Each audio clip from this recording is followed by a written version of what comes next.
and welcome again. I would like our speakers and our dignitaries to come and be seated on the stage. Our Chief Council Member CACB Jithay sir, Amrita Ulkedi ma'am, Munoj sir, and our speaker CA Valecha sir.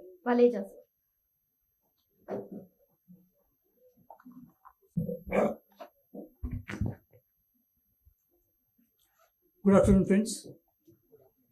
Chairperson for Pune branch, Pritesh, Speaker Lalit, and all of you CA friends. It's indeed a pleasure to be with you for this very important seminar and the session.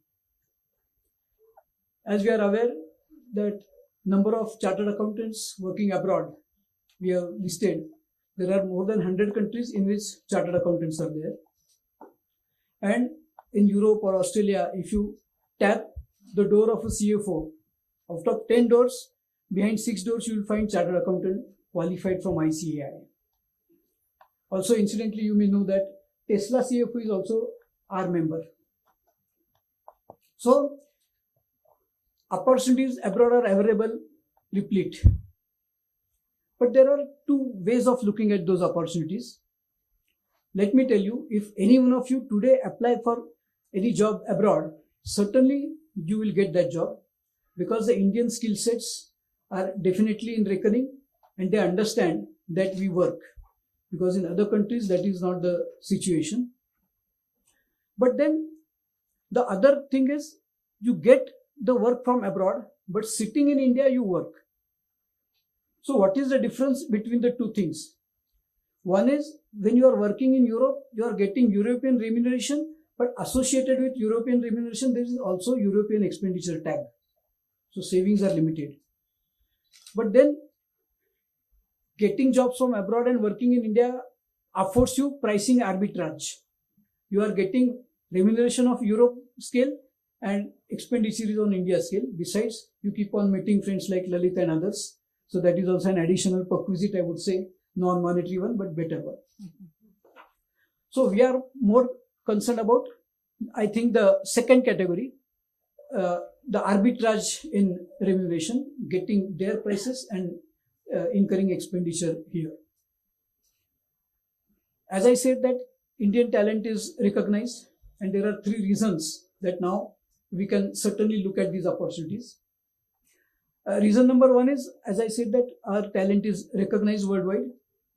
And if you look at the history of ICAI, it can be bifurcated into 2 things. One is pre-VACOA and post-VACOA. The World Congress of Accountants we hosted in 2022. So till then, okay, there was understanding about ICAI, about Indian Chartered Accountants, but not to the extent it happened during the course of VACOA. The manner in which it was managed. It was at Geo Center in BKC, Mumbai. And just across the BK Center, our WRC office is there.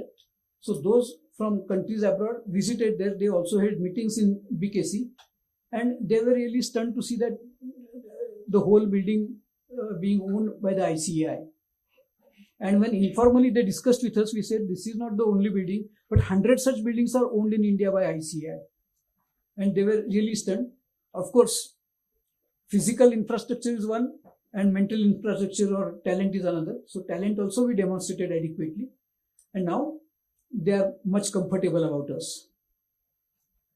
Why I could say they are much comfortable about us is, last year again we received requests from Chartered Accountants UK and Chartered Accountant Canada to allow them to practice here in auditing and accounting arena. Up till recent past, the ICAI held the view that Indian auditor is the home ground for Indian Chartered Accountants and cannot be open for others. But then last year in council meeting, we decided that yes, we can allow Chartered Accountants from UK and from Canada to do auditing, to do accounting here. And this decision was based on 3 criteria. Number 1, that if we allow UK Chartered Accountants and Canada Chartered Accountants to do audits in India, Indian Chartered Accountants should be allowed to do audits accounting in UK and Canada. That is the prime condition. on a bilateral basis, we will allow. Secondly, we felt that UK and Canada chartered accountants are habitual in getting say £50,000, $1 lakh as audit fees. So if we talk of 10,000 rupees audit fees for a tax audit, 50,000, I think they will not be amused. So it is the traffic from India to there, because if we get by 51, 40, 30,000 pounds as audit fees, we will be happy. And thirdly, even if there is some company which pays them 10,000 pounds here, still they will require your assistance, because the underlying documents would be in Marathi, Kannadi, Telugu. So who else then you would be able to interpret and tell what is contained in those documents. So this particular work has been done. Secondly, as far as the gradation of Indian chartered accountants are concerned, there was no equivalence, so they were not aware where to consider. So Narik from UK, which is a country which benchmarks all the degrees and diplomas, so they have considered chartered accountant degree as a post qualification from degree one who qualifies from ICI. So wherever you get work, you are rated at that level, and then the remuneration is calculated. And thirdly, for Singapore, after World Congress 2022, before that we were talking to Institute of Chartered Accountants Singapore that let us have MRA, let us have MOU, that okay, both of us, how we can collaborate, how Indian chartered accountants work in Singapore, how you interact, but they were not much interested. They said that yes, we'll consider, we'll place before the board, and those things were happening. They attended World Congress of Accountants, and in February 2023, the ICI received a letter unilaterally accepting Indian chartered accountants in Singapore to practice. And the letter from Institute of Chartered Accountants Singapore said that if any student who qualifies final examination of ICAI and he stays in Singapore for 6 months, then he will be considered as equivalent to a chartered accountant from Singapore. Whatever that chartered accountant do, you can do. And not a condition that you allow similar thing to Singapore chartered accountants in India. So unilaterally, they have welcomed us. So I think Lalit will cover, you amplify because it's your session. So this is one testimony. And really, all this thing is happening because of Corona. Because till Corona, we were not much habitual of distant dispensation of services, virtual meetings, etc. Corona may be a black chapter in our history, but it has silver ages, and this is one silver age out of that dark cloud. Considering the need that chartered accountants from India should render services abroad, the Institute of Chartered Accountants has started courses, training for outsourcing work. Now, when you talk of outsourcing work, the etiquettes, manners, law, method of accounting to an extent may differ from country to country. For China, like last week I was in Amsterdam, and we had taken one taxi for excursion. So one Indian family came and said, sir, to the taxi driver, they asked, sir, where is this location? The taxi driver from Afghanistan. Arey bhai, Hindi mein pucho na. So he was so happy. So if you address somebody in your mother tongue, you are more happy. So likewise, if you are doing work for China, then in the morning, rather than you saying good morning, if you say ni hao, perhaps you will be well received. So these things, and law relating to China. So the courses are not outsourcing opportunities abroad or training for outsourcing. They are country specific. So accounting work or whatever outsourcing work from China, from Japan, from Europe, from USA, from Australia. So for different countries, different courses are there. So you can identify which country you want to hook in for rendering these services, and you select the course. So you will be taught not only the corporate law, some major provisions, tax law, some major provisions, accounting, some major aspects. Of course, they are following IFRS. Ind AS is compatible to IFRS because it is derivative from IFRS. So all those things, accounting, you know, but there may be certain things which are typical. Like in India, if you make payment exceeding 10,000, otherwise then through banking channels there is a provision. So likewise there may be some provision there. So those broadly provisions are taken care of in that particular relating to that particular country, plus some communication help, that how do you talk to them, like how to say good morning, etc., etc. So those things are taken up in that course. So whatever country you are fascinated, maybe you can select for that course. That course is also online, so you can join that course, so your age will be sharpened. And thirdly, for outsourcing, as you are aware that Gift City is coming up in Gandhinagar. There is a financial hub which is getting created. So if you earn income, of course foreign income, in that Gift City, then it is totally tax free. For Gift City, certain different laws are prepared.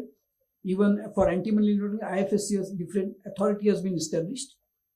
And there was a meeting in which Honorable Prime Minister was chairing. He also invited ICAI. And then after the meeting, in interactions with ICAI, Honorable Prime Minister said that if India is the pharmacy for the world, why India cannot provide accountancy services to the world?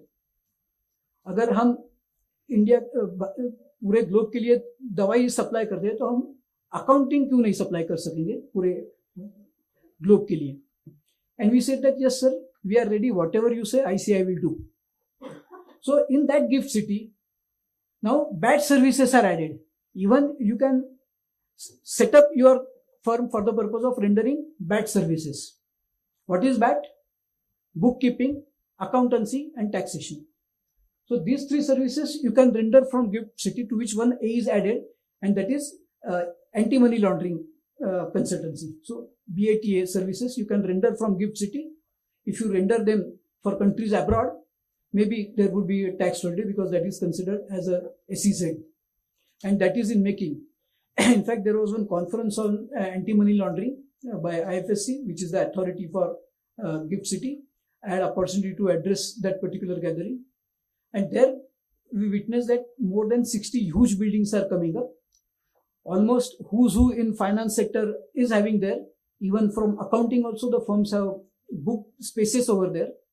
So in spite of 60 huge buildings coming up, even there is a scarcity of space, so the space is getting costly. And one more thing which you may not be amused, but alcohol is allowed in Gift City, though not in Gujarat. Your clients may be amused, not you. So these are the developments as far as outsourcing of services is concerned. But what I would request is, you don't go generally out accepting outsources from anywhere from the world. You specialize yourself for a particular country. Then you would be faring better, because then you will become expert, because country to country etiquettes, the manner in which the reporting is required, the underlying laws, they differ. And needless to say that the specialization pays more dividends than generalization. So we are also having sessions for Singapore, for USA, for Dubai, for other countries. So these sessions, maybe today the session will end, but if you visit the website of the institute, you will get further information. Maybe if you feel that there are certain other European countries, etc., you are interested in, you can request to the branch, and we will certainly have more programs. Maybe we can have some study circle also of these members, so that you can amongst yourself keep on interacting. Because at times, if supposing a particular work is there, if the assignment is not there, you may not have personnel, but out of sudden assignment comes, you may need more personnel. So maybe from this group itself, you can source those personnel, so that your work can be carried out seamlessly. So I'm sure that with the inputs which you will receive from this and from other session, you will be more equipped for the purpose of accepting those assignments, along with the confidence that you will be able to deliver the best. Thank you. Thank you so much, sir, for your valuable work. I'm sure all the chartered accountants will definitely face the opportunities all across the world. Now, speaking about our guest speaker for today, CA Lalit sir, with the experience of more than 19 years in transaction advisory services, CA Lalit Valecha sir is present here to guide us about the opportunities in Singapore. I would request sir to welcome Lalit sir with a Sadicha bit.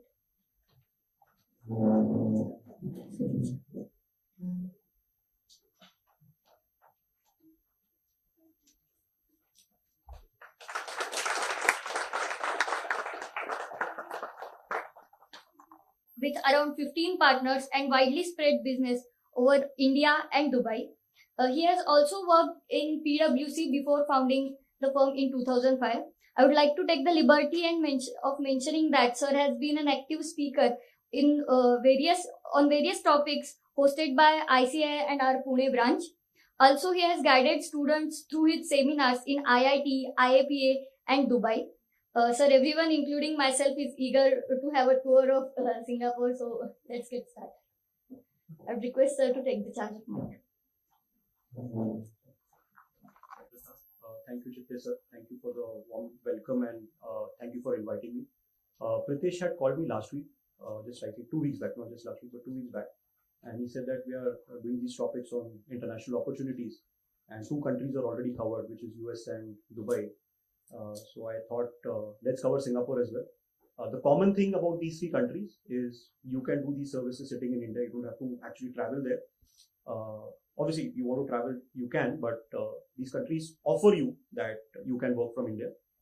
Second, common factor amongst all 3 countries, all are fine countries. And when I say fine, the penalties and fine is much beyond what we can imagine. Like even crossing a road can have a fine of $4,000 or maybe $400, 400 AED, all astronomical numbers. So all fine countries, which means compliance has to be top notch, and the services that we provide has to be at par with what anybody else can provide. Now, last week I was at BCA conference where it was a very interesting one, where it was more about growth of firms, it was about AI, collaboration, there was a merger lab.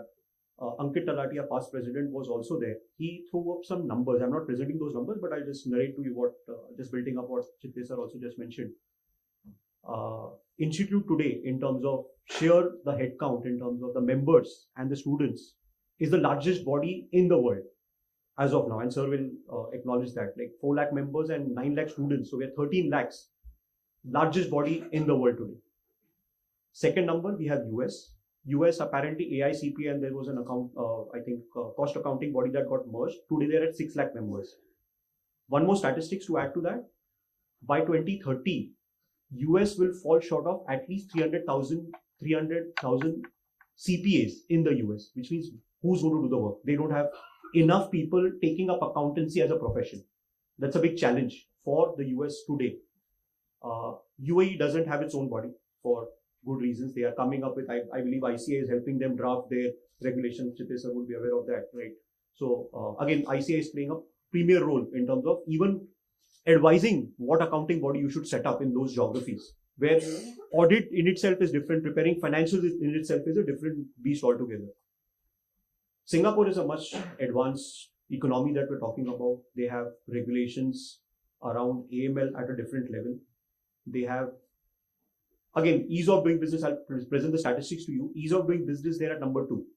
Okay, we are at whatever number we are, but Singapore is at number 2 of ease of doing business, which means the complexities that they have are far, far lesser. It's not at that level. Compared to what we do in India, we are habituated to manage complex situations. Like I'm sure while I'm speaking, there will be some GST notification that will come out or some AR that will come out where what we know will be no longer valid and you'll have to learn something new.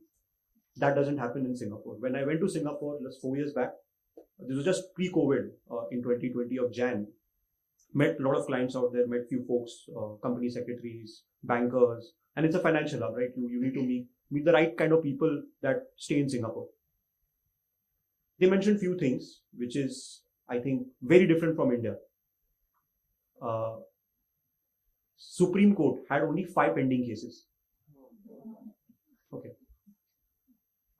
The ruling party, which is PAP, People's Action Party, has been ruling since 1965. Okay. There's no change in hand. 2020, they did not have any opposition. The ruling party nominated 2 members from the opposition to come and represent the opposition. So different ball game. One more thing, startling revelation: India is coming up with the mother funds that we're talking about, that they're funding a lot of entities. Singapore already has that since ages. They have a company by the name Temasek. They fund VC. It's the largest VC in Asia today, and that's why they're known as the financial capital. As in, they fund a lot of ventures, they fund businesses, they own a lot of businesses out there, and it's a commercial venture. It's not government owned. Though it is government managed, it is run as a professional body. So they do invest in venture capital, they do invest in companies, large corpus. So things are very different from what India looks at things. Advantages that we have, I'll come to that slide also, but before we jump into that, it's very important in terms of building a background, right? Like somebody rightly mentioned that give us a tour of what Singapore looks like. So I'm giving you a tour and then I'll start my slides. So I'll come to the basic things, what are there. Geographically, we know where Singapore is, right? Below Malaysia. Okay. Small country. Area 784 square meters. Square kilometers, what is that area is. Population is around 6 million, which is around 60 lakh people stay out there, which is much lesser than what Pune has. Okay, so Pune is much larger than what Singapore is. So I'm taking you to a country which is smaller than Pune, but it's an immense opportunity, I'll tell you.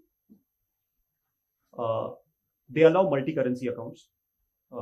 You can open, just like UAE and US, you can open multi-currency account. You can have accounts in dollars, you can have in SGD, Euro, AED, all those things. It's perfectly clear. Opening a bank account in Singapore is the toughest task. Okay, just like UAE may take 2 months. Singapore will take equally longer. It may take 15 to 20 days or maybe a month. Culturally, Singapore has a lot of Indians. Around 20% population are Indian expats who are working there, either on work permits or they have a PR or they have a citizenship. Anybody who's interested in taking PR of Singapore, you have to be ready to send your kids to the army for 2 years. Okay, then you get a PR. You have to commit to them that, hey, I am applying for a PR. My son and daughter, whatever age they are, by the time they turn 18, they will serve 2 years in the army. That's how the Singapore army is built up of. So every person who has run the race of getting a citizenship through the PR route, they have served the army in Singapore. So anybody who wants to go there, just be ready that kids to go to 2 years. So I know one of my friends who was there and was not taking the PR because he was worrying whether I should send my kids to the army or not. That was his decision-making point. But today, obviously, he's taken it up, and very great country to stay. I think security that it provides, all of that is great. Another revealing fact, again, you have a lot of multicultural people out there. It's not just Indians. You have a lot of people coming from cross geography. You have a lot of Malays out there who are coming from Malaysia. You've got a lot of Chinese who are working in Singapore for good reasons, because the way China is managed and the way Singapore is managed, a lot of Chinese have migrated to Singapore itself. Then you have a lot of Filipinos who are there in Singapore. You have a lot of other Asian country people who are also visiting Singapore. Languages that they have is again multidimensional. It is not just English. English is the main language that they speak. They have Mandarin, which is again a version of Chinese. There are a lot of Chinese we say Hindi is one language, right? And then there are multiple languages in India. China has more than 700 languages. Mandarin is one form of them, which is also spoken in in Singapore. Singapore is again clean economy. There is nothing that happens otherwise. It's everything what you get on paper, black and white. There's nothing gray out there. Laws are also very simplified. They don't bother you much. India, we have this fruit. Everybody likes mango, right? What is the fruit of Singapore? What is the favorite fruit? Anybody who's been there? Yes, ma'am. Anybody who's been there? Any favorite fruit you remember? Singapore? Okay. Singapore has this favorite fruit by the name durian. Just search it up. Durian, while I ate durian, when I went there during a Chinese New Year. Okay, so Chinese New Year is a big festival out there, just like Diwali is in India. So Chinese New Year, they celebrate, I think, full 2 weeks, nobody is there, you will not meet anybody. Generally happens coincidingly in Jan and Feb, around that time. So we had gone to meet one of our CPA firms out there who was practicing in Singapore. Obviously, do collaboration and see whether we can get work from them. And I'll come to that opportunities. How do you build that kind of practice also while meeting people, and how do you collaborate and get work in India? We went there and he called us for lunch. We went there, we had lunch. Then he offered us some ice cream. He said, it's a durian ice cream, just try. When we had it, it was too pungent. We could not even smell it. Like before going to the mouth, we could not even smell it. And they said it's the favorite fruit in durian in Singapore. We searched more. What is this durian? We asked our friend who we were staying with.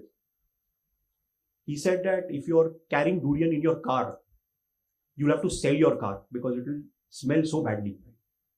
There is a fine if you carry durian in a train. You're charged 2,000 Singapore fine, $2,000.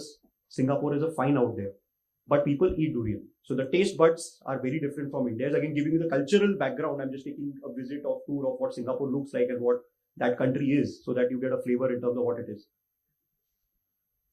In terms of while you go to UAE, you will see a lot of people wearing blazers out there. Okay, blazer and shirt is very common out there.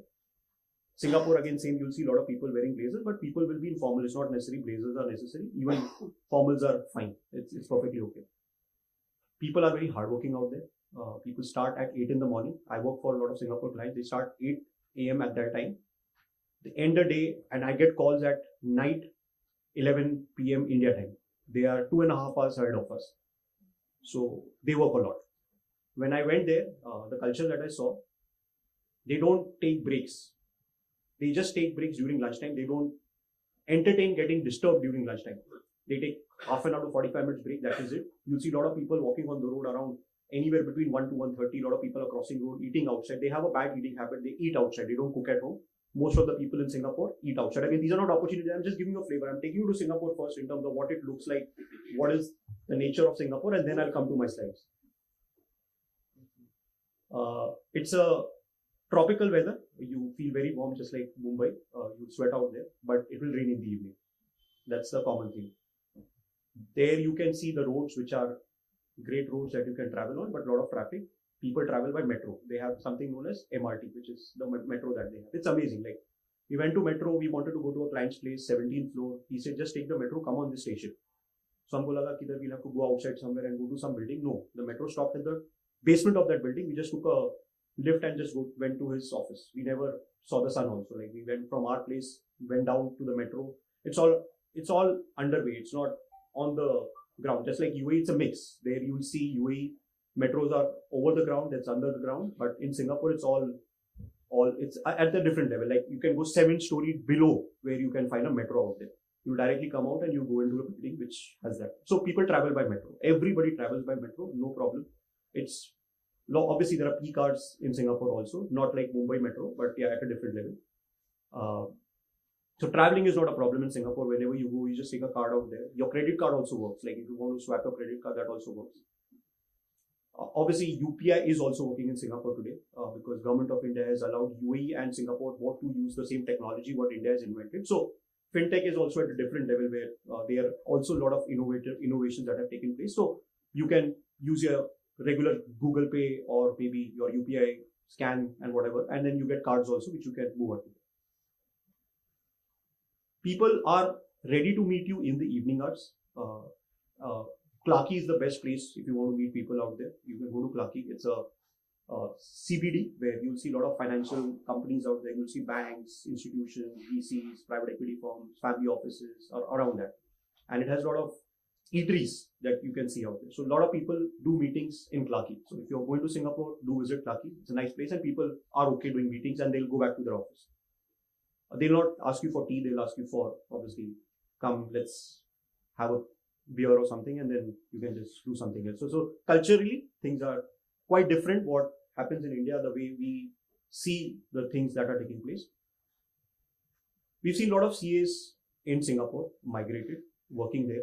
There are various ways that you can render services. So my slide, I'll just start in terms of, I've taken you an overview in terms of geopolitically, what it is. Again, turmoil-wise, 1965, when they got their independence, when the country was they had their own parliament, they had their own constitution that they implemented, and when they started, they went through their own turmoil. They had a lot of discriminatory issues. Malays were there. They were the most powerful people out there. Political instability was there. But since then till now, we can see what Singapore has grown to. I'll show you some statistics again while I'm moving to the next one. Okay. I've said something about the language. I've said something about their being the financial capital of Asia. They have the best airport, Changi Airport. Like, if you go there, obviously Changi Airport would be the best place that you can visit in Singapore. Again, it's connected by metro. You can travel to the city by metro. You don't have to go by the road again. They have a road which can be converted into a runway where a plane can land for emergency. So a highway can be converted into a runway for emergency cases because it's a small land, right? They don't have much of land, and in case there is something happens to their airport, where do they land their plane? So they have something that a road which leads to their airport, which you can land there. It's at that level. So they've thought over in terms of what happens in case of a devastation or an attack on Singapore itself. I've said about the population. Very interestingly, you see the per capita GDP, 82,000 USD is their per capita GDP. Now that actually tells me there's a big opportunity, not for us going there and working, but imagine the accountants what they're charging out there, and imagine what we can charge. Okay, so there is an arbitrage. Like sir was rightly mentioning about an arbitrage. This number actually gives you the difference what an arbitrage could look like in terms of what they are charging, and their fees are high. Just mind you, their fees are very high. I'll come to the other nuances also in terms of how do you get that work and what is the kind of work that you should pitch for. Why people go out there? Tax rate is the most attractive. Again, after obviously UAE would be the most attractive of all the three countries that we've been speaking about today. So nothing competes with UAE. I'll come to a slide where I'm presenting all three. Okay, maybe both of you can add if I've missed out something. So I'm just consolidating in terms of the three countries that you've been through. Last slide will have all the comparisons in terms of where the three countries stand. Singapore has a peak corporate tax rate of 17%. They don't have taxes on dividend. They don't have taxes on capital gains, excepting for a few exceptions that they made this year.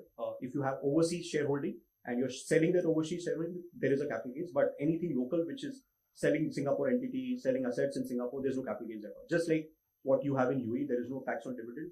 There's no tax on buyback. There is no tax on profit distribution. All these are things exempt in Singapore. Obviously, if you're coming from jurisdictions in India, you'll have to pay Indian taxes because you're India resident, all of that. But if somebody wants to enjoy capital gains benefit, Singapore could be your choice where you can look at.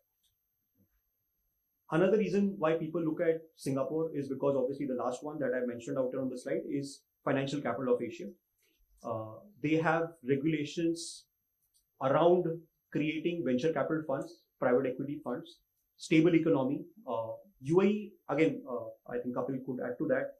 While UAE also is trying to build up their own financial capital, they have DIFC as one of the financial centers in UAE. We have GIFT City, what is coming up right now. But in Asia, nothing matches Singapore for good reasons in terms of the talent that they have, in terms of the relationships, Temasek, the capital in itself, what Singapore has built up, the ecosystem that they built up, the tax benefits that they've given to such venture funds that get created. Another thing why people look at Singapore is family offices. Okay, that's a big demand in Singapore. Indian HNIs also look at Singapore for having their family offices. That is what GIFT City has done today. GIFT City offers you Family Investment Fund, FIF. The regulations are still unclear. They're still doing it. There are only 2 people in India who's got the permission from the GIFT City today, but still they've not been able to do the remittance, whether it's OPI or ODI, is like what the government is still contemplating. Relaxations will come through. So the 2 funds in India that have gone through is Premji Invest, and the other is a Catamaran Fund, which belongs to Narayan Murthy. All the others, including Reliance, has their family office in Singapore. Jindal also has their family office. One of my friends was working with Jindal. They have their family offices in Singapore. They manage oil rigs overseas, which is managed completely from Singapore. So Singapore happens to be a headquarter of many such companies. Okay, so it's a financial hub. It is where you will see headquarters. And when I say headquarters, these are financial decision makers where they'll have subsidiaries under them, which will be operating entities. Singapore, it itself will not be the operating entity. So you'll not serve a client which is doing manufacturing or trading in Singapore. You'll serve a client which is a parent entity, which has subsidiaries under that and various other activities. Healthcare is a big sector that Singapore invites. There is a large manufacturing setup of Abbott and many other pharmaceutical companies in Singapore. So apart from financial services, if you look at the other segment, a lot of things are. A lot of Indian startups today are going to Singapore. A lot of Indian startups are going to Singapore. Reason, they are into the fintech sector. Fintech, just like in India, is also blooming in the Southeast Asia. And when I say Southeast Asia, Singapore is the hub, where if somebody wants to do services in Malaysia, Thailand, Philippines, Indonesia, all of them will have their headquarters in Singapore. Reason, the foreign exchange regulation in these countries are not friendly. Like if I want to have some services that I want to do in Malaysia, I will need a local partner, the capital requirement, all of that. There is a board of investment that you need an approval from. Singapore doesn't have all of this. Exchange regulation is a free economy. Like in India, you have to file this FCGPR when there is foreign remittance FDI coming in. There's nothing in Singapore. Apart from obviously having the KYC in place. That's very important. I think one of the things that they care for is the money laundering. That's the highest priority that they care for. And the KYC checks that they have, just like in UAE, the opening of bank account, the kind of classic thing that you take out there, same you'll face in Singapore. So financial services, fintech, startups who are looking at that geography. Another sector that is blooming out there is edtech. Just like in India, we had this edtech boom where obviously Byju's has been through their own share of issues. But edtech is another sector that is blooming in Singapore. So a lot of Indian startups also who are doing innovation are looking at a Singapore presence. The message out here is threefold. One, you don't have to go and find clients in Singapore. You'll find clients in India who want to go to Singapore for three reasons. One, they want to set up their family office. Now it becomes a big practice area for you. Don't sell them Singapore. My suggestion. Okay, you know what do you do? You sell them advisory. You tell them, I will advise you where to go, which is tax neutral. I'll give you options and I'll give you suggestions, the pros and cons for all the family offices where you can set up. Give examples like you can have a family office in Dubai, you can have a family office in US, you can have a family office in Singapore, you can have a family office in Gift City. All the pros and cons, and then come up to a solution. Advisory in itself is a practice. You don't have to even implement. So even without you knowing how to implement, you know how to advise, right? The tax laws, you go to Singapore IRS website, you can download it. It will take 3 days for you to read the complete act. It will not have as much of complexity what India has. You'll find a lot of FAQs that are resolved on the government website itself.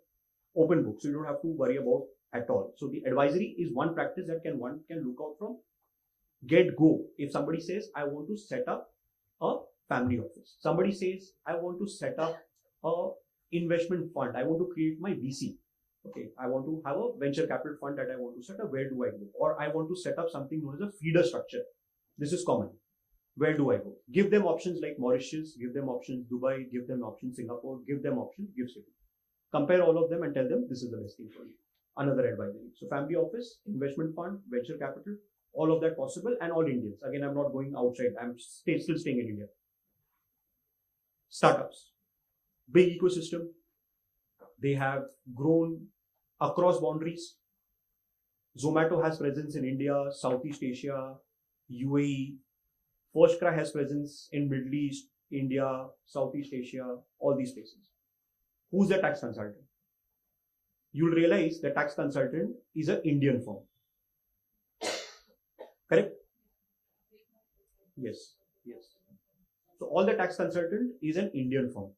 Easy to sell to your Indian businesses, right? All of your Indian clients are looking at cross-border presence somewhere, okay, for various reasons. Obviously, one could be tax. Somebody could say, I would want to have my tax benefits, take them to UAE. If somebody says, I want a stable economy. Again, one point that I missed about UAE is FATF, Financial Task Force. They put UAE very frequently in the grey list. That's something that I think UAE has been working around. And they came out of it because of the tax that got implemented, the corporate tax law, the AML laws that have changed in Singapore, in UAE. That's where they came out of the FATF. But Singapore has not faced those kind of issues at all. Globally, what's happening, if somebody's doing international taxes, we know that everybody's talking about BEPS and MLI, everybody's talking about multilateral agreements, convergence of a single tax rate. US has announced that they have a guilty tax in US, which obviously you would have mentioned already. And I'll come to that slide also from a guilty perspective, what happens out there.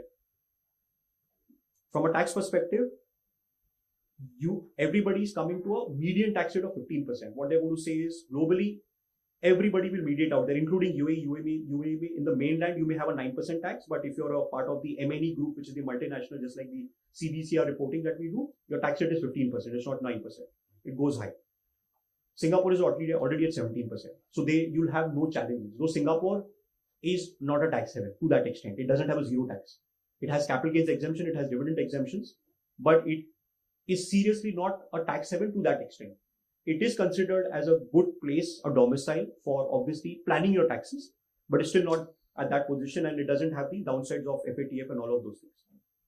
Okay, I was on the startup. So startups, certainly whoever are doing startup practice can have clients in the fintech sector, edtech sector who could look at a Singapore presence. You could go there and actually do that and advise the clients in terms of how to set it up. And there are Indian compliances. Why would they appoint you? I'll come to the slides that I have presented further. Why would they appoint you is from Indian perspective is there are three things that come into play. One, whether I'll be allowed to set up an overseas company under the exchange regulation. Okay, which means you'll have to go through the foreign exchange management overseas investment rule that was enacted in 2022. A person sitting in Singapore cannot advise that client at all. Only a person sitting in India can do it. After that, when you've done the reporting, when the investment has happened, there are subsequent compliances, which again I have few slides on that. What are the subsequent compliances from the India context? Then, while you set up the entity, whether a transfer pricing or international model has been adopted or not. Singapore has a lot of high thresholds where maybe transfer pricing doesn't apply in Singapore, but it applies in India. How do you do that? What is the capital flow? Whether should I do equity? Whether should I do loan? Whether I can charge interest? I cannot charge interest. What is out there? All those things. Who answers that? An Indian CA. A Singapore guy will not answer that because these are all Indian nuances. It doesn't have anything to do with Singapore laws.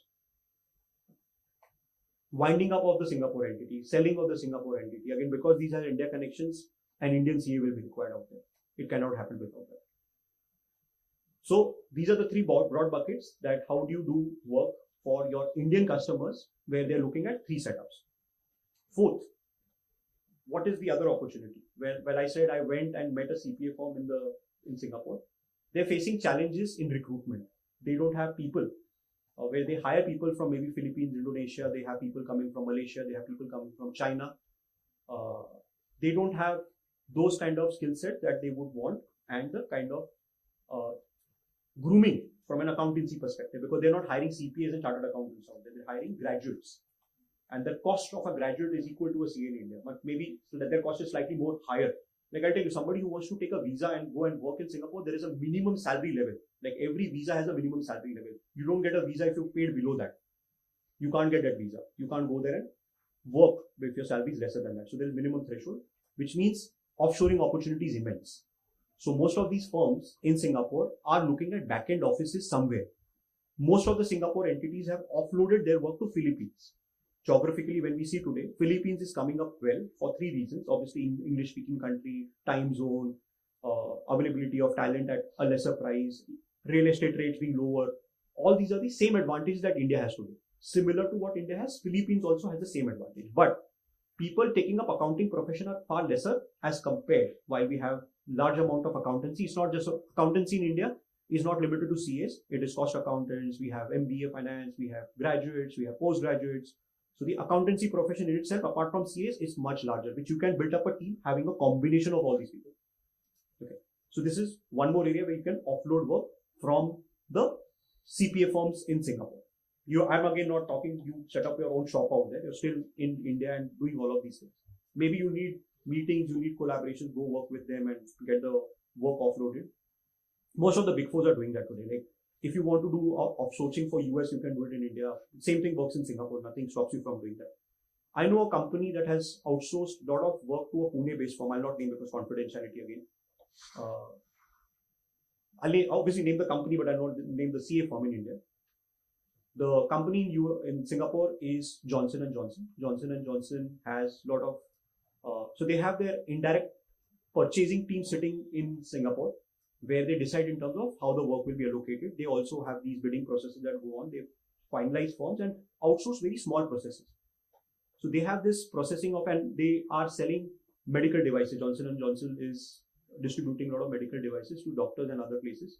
So they have these lot of data that they generate, and backend they do a lot of processing of credit notes, invoicing, volume discounts. So they need people who need to validate all of these particular aspects. Around 10,000 transactions in a day. They needed some backend team. So there's a firm in Pune who has dedicated 300 team members to Johnson & Johnson sitting in India. A process. It's not even accounting. It's a small process that I'm talking about. Largest distributor, again, just going back to Singapore, Olam. Olam is, again, commodity trading. They do everything, right, from agriculture to metal to various other things. They have their headquarters in Singapore. They need a lot of outsourcing services. Again, these are few examples. There are many. I'm just naming few companies, but if you go there, you can find many. So the opportunities are immense, where 5-6 buckets you can decide. You can decide what is your go-to market, position yourself accordingly, and then say where do I want to go, what do I want to learn.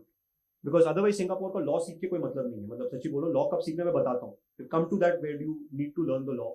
But there are other opportunities which is low hanging fruit, which is available. While you have to offer your team, while you have to offer cost arbitrage, you have to offer your services, quality review. This is what it takes. And your experience being an Indian chartered accountant, because you would have seen more complexities than they have. Another advantage what Indian CA has, like Chitesar rightly mentioned, they speak the same language in accountancy. They have Singapore GAAP. Singapore GAAP is nothing but a convergence with IFRS, what Ind AS is. Similar to that, they have Singapore Financial Reporting Standards, which is nothing but IFRS. Just like India has converged, they had small changes as compared to what Ind AS does, exactly same. So while you read up their GAAP, you'll say, boss, I know this. When Ind AS 115 was adopted in India, same IFRS 15, which is SFRS 15 in Singapore is the same, doesn't change. So life is not different, life is same. Time zone 2.5 hours ahead of us, nothing more. It doesn't take much. Okay. So I'll move to the next slide. So this is just a background. GST, last part I missed, GST. GST they're at 9%. They started GST in 1985. They started with around 4% GST at that point in time. Gradually they've kept increasing it. This year it increased to 9%. This is what they charge. And government, when they make surpluses, now this is very interesting. When government of Singapore makes surpluses, they distribute that dividend back to the citizens. So you'll get money back from Singapore. Okay. It's unheard of. They do that every year.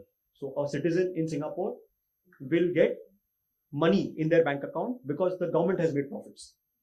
Okay.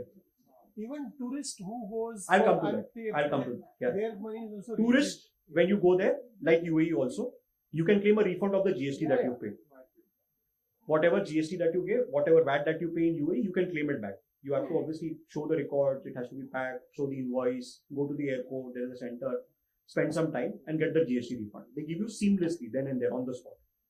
Businesses, when you have a excess credit, no strings attached. You have an excess credit, file a refund claim, it will be in your bank account.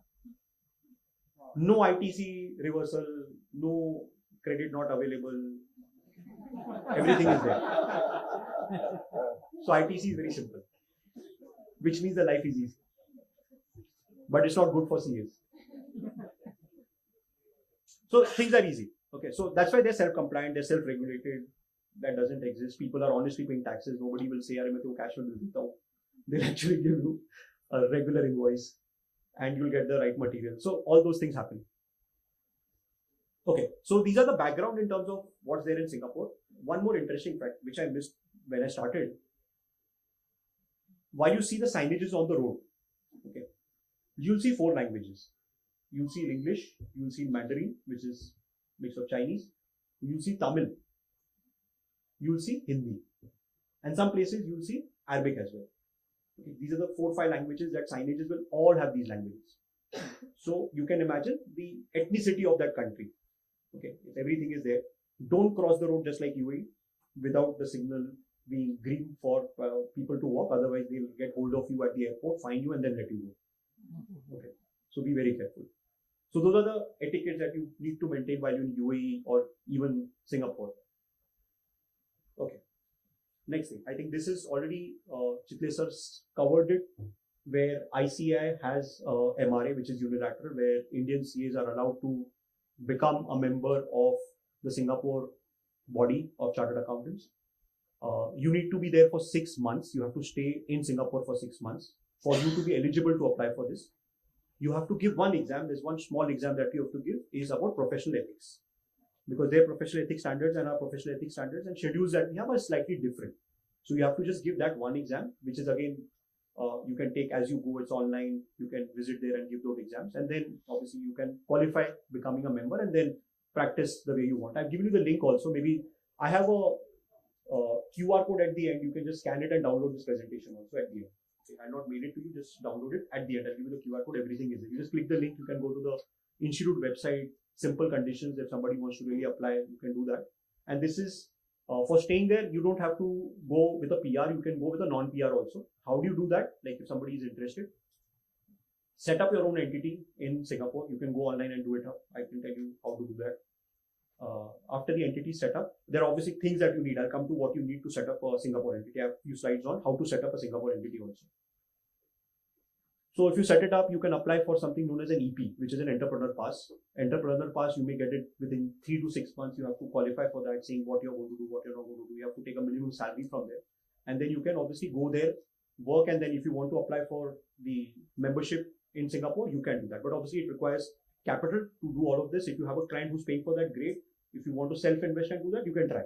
Not a problem. If somebody wants to do that, it's available because the number of members in Singapore are lesser. In fact, apart from the MRA with India, they also have an association with ACCA. They're allowing ACCA members also to practice in Singapore. They're allowing UK members to practice in Singapore. The reason being they're falling short of accountants. That's why they are allowing. This message is again that they're falling short, and that's why they came to ICA. The writing message that they sent a letter. That was, I invite you and we invite you unilaterally, even if you don't give, because their members, their stomach is full. They don't have enough time to come here and do something. They are happy doing there.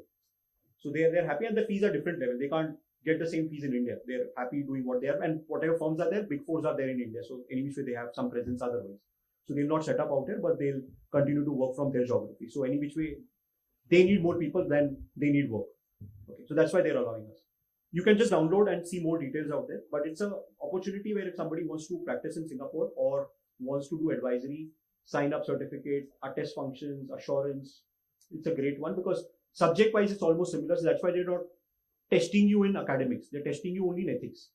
So it's a very simple one. You don't have to meet and do anything. Virtually also it can be done. You have to obviously have the good standing certificate also from institute, which will require that CPRs are complete. Otherwise, institute will not give you the good standing certificate if you're a practicing member. Okay. What are the opportunities that are available? A few of them I've spoken, but few which I have not. I'll just elaborate on those out in the slide. Process outsourcing, where I said the example of Johnson & Johnson. So it's not just accounting. Other than accounting, also there are a lot of opportunities that all the headquarter companies are looking at outsourcing work, and the work may not be restricted to accounting function. It could be anything. But they're okay outsourcing it to a CA or a CPA firm. Backend audit support. Again, this is a big requirement because they're falling short of accountants. They don't have hirings that are available at the cost that we want. You can always tie up with a Singapore-based firm and offer them those solutions. Quite a few times you'll find some of the partners in that firm is in India. Quite a few times. It's not necessary that it will be a local guy. It can be an Indian. It could be any ethnicity also, but they're welcoming and they're okay to outsource work. Financial reporting, including consolidation, is a big requirement out there because it's the headquarters. Now imagine the headquarters, they have subsidiaries across geography. They have subsidiaries in India, maybe having subsidiaries in Malaysia, all Southeast Asia countries because that's the parent entity. So they need support in consolidation and preparation of financials.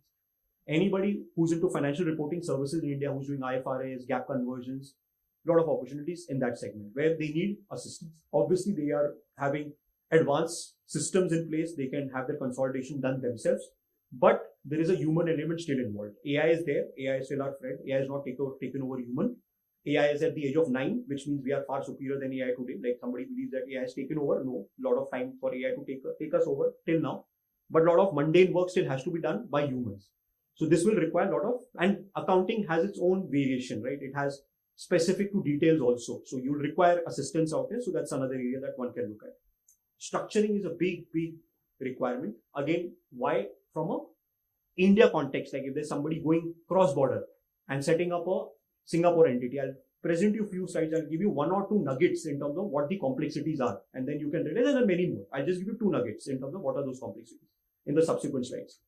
Setting up a VCC capital, which is a variable capital company, which is like a venture capital fund in Singapore. They have their own simplified regulation, but need advice around setting up a PPM, tax structures, advisory. Anybody who's doing AIF setup in India. AIF is Alternative Investment Fund, where VCs in India have those licenses. There are similar requirements in Singapore, not very difficult. If somebody has done AIF in India, it's possible to do VCC in Singapore also. It's not very difficult. Accounting, bookkeeping is available, as I said, both cross-border, domestic companies going abroad, all those things. The packages and the systems that they have are very similar what is there in India. Obviously, they don't use Tally. They use Udo. Udo is very commonly used. Zero and Udo. These are the two common packages that any small and medium-sized businesses will use in Singapore. Okay. Udo is not a very difficult system to learn. There are online tutorials that are available. If somebody wants to serve clients in Singapore, you need to be aware of Udo and Zero. These are the two standard packages, and QuickBooks. If somebody's worked in QuickBooks also, that's the third package. So if somebody wants to offer this for small and medium-sized businesses, these are the things. Otherwise, the standard SAPs and Oracles, NetSuites are the ones that are there because these are advanced companies. Inbound strategies. Now, this is a very interesting one. Again, you have to be in India, you don't have to go anywhere. Lot of fintech companies that have set up in Singapore want to have presence in India because India fintech story is also at a different level. They want to have a piece of the cake in India as well because they realize in Southeast Asia, they cannot miss out the India story. They are coming to India, they're setting up their subsidiaries in India, which means that they will need an inbound strategy. One is an outbound where you take Indian companies global. The other way is inbound where global companies want to set up shop in India. That's another piece where the premium is very high.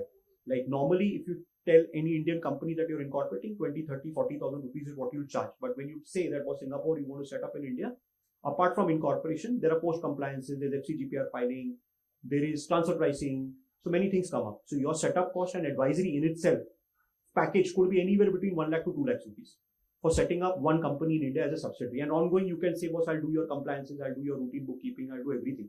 So automatically, this becomes a feeder. We are setting up an entity of a Singapore company in India, advising them on the structure, doing the tax compliances, routine compliances, accounting, everything.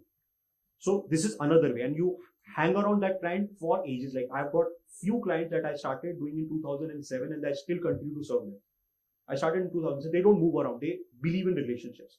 And the attrition rate in Singapore, because the Chinese guys who are working out there, is very low. Somebody was speaking an attrition rate of 125% or 20% per month. In Singapore, it doesn't work that way. The attrition rate is very low.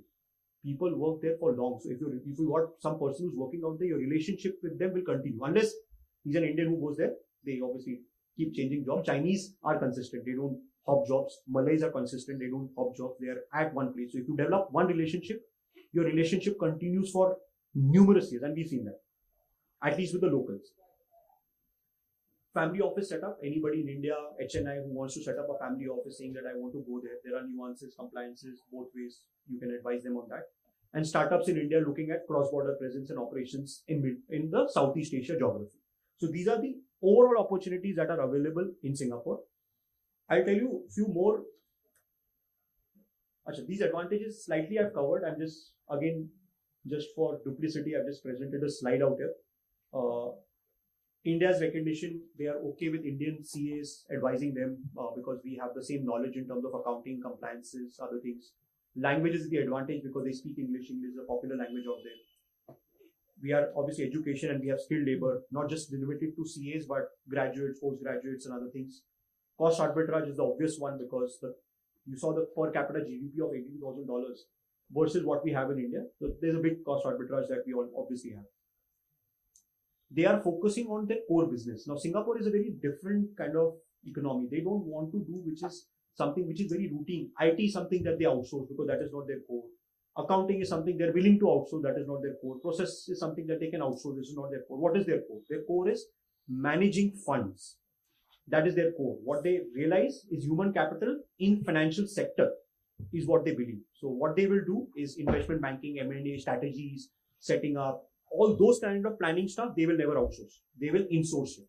But other activities, they're willing to outsource because they're focusing on their core and they are not focusing on anything else. They have pushed out manufacturing companies from Singapore completely. They don't want people to manufacture there. They say, they boss, whatever manufacture, we want, obviously, one of the speakers that we had, she's also done, she does advisory on ESG. Singapore is at a different level at ESG. At totally different. Plastics, they are banned. They don't take to schools. Outside is not allowed. Smoking, they have different zones. They don't allow in public smoking. Advertisement was again banned out there. So at different level. So they are looking at different dimension. In fact, उधर एक joke भी है. वहाँ पे आपको crow और pigeon नहीं मिलते हैं. Because they shot them. Actually, they shot them. Because वो बोले वो गंदा करते हैं वहाँ पे. So that's what they did. UAE also has similar things. Actually, UAE में आप बाहर कपड़े नहीं सूख सकते. I don't know whether couple you faced. We had few people staying out there. They were fined because वो कपड़े बाहर सुखा रहे थे in terraces. You're not allowed to do that. You're not allowed in UAE to drive a car which is not washed. If it is dirty, the cop will kind of even fine you for that. So the simple things that they do. So culturally, things are different, but obviously the core activities what they focus, non-core they want to outsource. So you can look at non-core. What you think you can do it from India is something that is an opportunity that's available out there. Software, again, from an accounting perspective, I said that is global softwares are used. You can use Voodoo, you can use QuickBooks, you can use Zero, whatever packages. They have SAP, Oracle. You can do it from India. Again, virtual connections are there. Time zone, we're just 2.5 hours behind what Singapore is. So time zone is also not a big problem. Traveling to Singapore, it's a fire flight out from here, wherever you want to travel. Visas are easy. Like if you apply for a visa, you get a visa in like 4 days time. And you get a multiple entry visa. Always apply for a multiple entry visa. If you're applying, wanting to travel to Singapore, UAE, you don't get a multiple entry visa. US, you get a multiple entry, which is a 10-year, but you don't get a time slot for appointment. That's a big problem. Singapore, you don't have to meet anybody. You just put in an application, virtual, and you'll get your visa within 4 days. E-visa is what they give you. 2 years is the validity standard, otherwise 6 months, and multiple entry. So you can travel as many times as you want. And the cost is not much. Cost is simple. UAE cost of visa is very high. Okay. Now, what is the process of setting up an entity in Singapore? After all the steps are completed, when you submit the form, I'll come to the last one and then I'll take a rewind and I'll complete everything. But the last one is very interesting. After you submit the form, within few minutes or hours, you'll get the certificate of incorporation.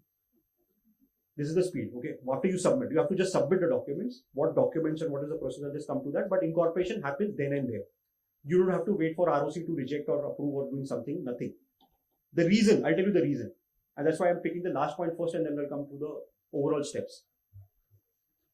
All authority of a company verification, validation, all of that is given to a company secretary in Singapore. He's the person who's authenticating. He's the person who's verifying. All the responsibility lies with that person. Singapore authority, which is ACRA, just like we have ROC in India and MC in India, we have ACRA. ACRA will audit the documents that that secretary has gathered. So the secretary has the full responsibility. He may say that I don't want to incorporate your company.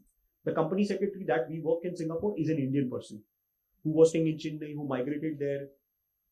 He was not a company secretary in India. He's a postgraduate, just having a finance degree. Applied for that because there are no conditions. There is a subjective condition, not an objective one. They don't tell you that you need an X qualification to become a secretary in Singapore. It needs number of stays, number of years of stay in Singapore, and obviously a minimum qualification. They'll take you or maybe meeting face to face and they'll give you that license that you can practice as a secretary in Singapore. Okay, so obviously you need to have that experience and expertise. Again, very subjective in nature.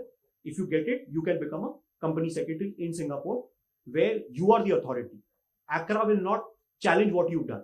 And we've seen our company secretary reject many KYC documents. So he's very skeptical. So for us, he's the ROC. It's not the ACRA itself. So what's the steps? You have to first apply for a name. Whenever you apply for a name, the name is valid for 120 days time period that it is available. After the name is there, you need to, very important, Singapore needs a local director. US doesn't need a local director.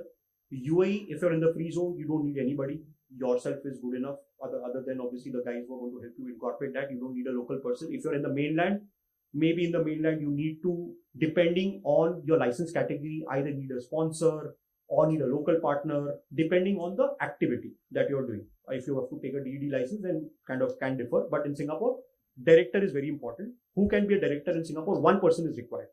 Okay, one director who's a local. Now that one local director can be a PR or a citizen.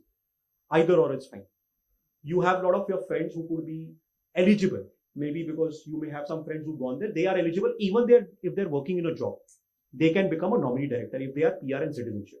Okay, they charge you because there's a charge to that. Normally a charge can range anywhere between 1,500 Singapore dollars to 2,000 Singapore dollars. So maybe slightly more also depending on which firm or which person you're associating with. But if you have somebody known, that person can become a nominee director. Second, you need to identify a corporate secretary because your filing and everything is going to happen through his sync pass. There is a pass that every Singapore guy has, is a sync pass. Like we have Aadhaar, they have something known as an NIRC, which is the National Identification Registry Certificate. Along with that, they give you a password and a login, which is SingPass, which this company secretary also has. The application will be filed by the company secretary. So you need one company secretary. You need to have an office. I don't know, I forgot to mention out here, but you need an office space also, which most likely your company secretary office will be your own office. So like the company secretary that we work with has around 1,000 companies that are registered in his office itself. Most of the addresses that you find, you will find Robinson Road. Aap Google search kar lo. Where are the headquarters or most companies that are incorporated in Singapore? You will find this road by the name Robinson Road. Udhar kafi hai. Same thing in Mauritius. Mauritius mein bhi jayenge, there's one particular lane, one building. You'll see lakhs of companies registered in the same address. Ebony Lane karke bolte hain. So most of the companies are registered there. Need to finalize your constitution. Just like in India, you have MOA, AOA. While you're incorporating a company, you have a constitution in Singapore. You can adopt the standard constitution. You don't have to don't modify that. Adopt the standard one, very simple one. Notarize all your documents, which means that whatever documents KYC that you're submitting, you need everything from your identity proof to your residence proof. You can notarize that in India, and your normal notary can do that, or even a chartered accountant can notarize it or certify that. You don't have to go to, like in India, you need apostille, right? We see that you need an apostille as per the Geneva Convention. You have to go to some consulate out there, get it certified. Nothing. And UAE also has that regulation. UAE requires attestation for MOFA. Okay, that's their finance ministry where you require attestation for MOFA. Out here, it's simple. It's just self-attestation and a chartered accountant certification, or a company secretary, or a lawyer, or a notary. That's it. You can send it scanned. You don't have to send physical copies. I'll come back to the constitution because I missed something out there. Minimum capital requirement in Singapore, there's nothing. You can have $1 as capital. You can have HGD $1 as capital. You don't have to worry. Then like in India also, there is no minimum requirement. We've also transitioned to that. There also you can have $1 as capital. You don't need two shareholders. One shareholder is fine. You can incorporate a Singapore company with just one shareholder. You can have nominee director is one, but you need one of your directors because a nominee director will not run the company. So you can just have one more director from your side. No other two directors required. Once you have all these documents, you've given it to your company secretary, file for the incorporation. Immediately the same day, within few hours, you'll get three things. You'll get the acknowledgement that you submitted the application. You'll get the certificate of incorporation, and you'll get something known as a BIS profile. Business profile, basically. A BIS profile will consist of the name of the company, the activity, the director name, the company secretary, the registered office, the share capital, the shareholder, everything in 3-4 pages. You'll have all the documents available. That is the key document that you need for any further requirement of opening a bank account, doing business. You don't need a separate tax ID. Your company registration number in itself is your tax ID. Okay, so you don't have to apply for PAN, TAN, GST, nothing right now. GST obviously you need a separate registration, but it will be again linked to your incorporation number. So the unique number is your company registration number. That's the universal number that they follow. Bank account, you can go for the account opening then. Bank account generally takes a long time in Singapore. Anywhere between 15 to 20 working days, which means it's a month's process for you to have a bank account that is live in Singapore. How do you do faster than that without travel? There are 3 banks in India who help you with opening a account immediately in Singapore. ICICI has a branch in Singapore. If you have banking in India, your ICICI in India will help you open a bank account for your Singapore entity. DBS in India helps you open an account in DBS Singapore. HSBC in India also helps you open an account in Singapore. So these are these 3 banks that are there. Standard Chartered is also there. Standard Chartered, if you have a relationship with Standard Chartered in India, they can help you open an account in Singapore. Otherwise, if you don't have any relationship with anybody, no problem. Go to this online website, which is aspire.com. Aspire.com is an online neobank, which will have logins being created linked to your company ID, and your account will be created in 4 days time, virtually. Okay, because they have their online section. It's a fintech in Singapore. So that's another way to look at opening a bank account. Otherwise, you can open an account with Wise. Wise is TransferWise. Like if somebody has heard about this, it's a global platform where payments are aggregated and done, just like maybe PayPal and something else. So Wise is there. You can open an account with Wise also. If you're setting up an entity which is a subsidiary of a India structure or an Indian person is holding it, do the ODI compliances. Now that's very important because many times this is a step a lot of people miss out. You've incorporated an entity in UAE, you've incorporated in US, you've incorporated in Singapore, but many people miss out on the ODI part of it. This is very important. Do that. I'll come to the slide later, which will have slightly more nuances out there, what this means. Then enter into a simple service level agreement, because if it's a transaction that you're going to have with your cross-border company, have an intercompany agreement in terms of how the arrangement will work, what are the transfer pricing arrangements, international taxes, all of that. Two risks that you have to watch out for, which I have two slides separately. If there is now I'm talking about a setup where there is an Indian person setting up a Singapore entity. There are two watchouts. One is round tripping, which I'll come to what it means. Second is place of effective management, which means if the Singapore entity is completely managed from India, India government can tax the overseas, because you went there, you said that was tax bachana. Same thing in UAE, right? If you're setting up a UAE trading entity, you said that free zone make a tax bachana, let's do that. People forget about the place of effective management. That's a big problem from an India context. It may not bother you today, but once you reach a particular threshold, it does. So how do you navigate that? It's very important. Okay, round tripping issue. Just two slides on compliance and then I'll come back to Singapore, because these are Indian things, because if you are setting up a company in Singapore with Indian connections, these are the important things. If there is an Indian resident setting up a Singapore entity or any entity in US, UAE, wherever, and that person is holding more than 10% in the foreign entity, he's deemed to be in control, which means that foreign entity cannot have a subsidiary anywhere, not in India or anywhere. It's not allowed. You can't have a subsidiary anywhere because there's an Indian resident person holding shares in the foreign entity.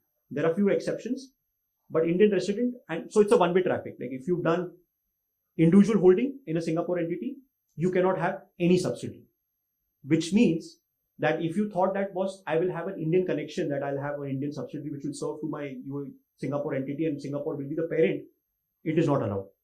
How do you do that? One of the ways that to do that is set up an LLP first in India. That LLP will hold the shares in the Singapore entity.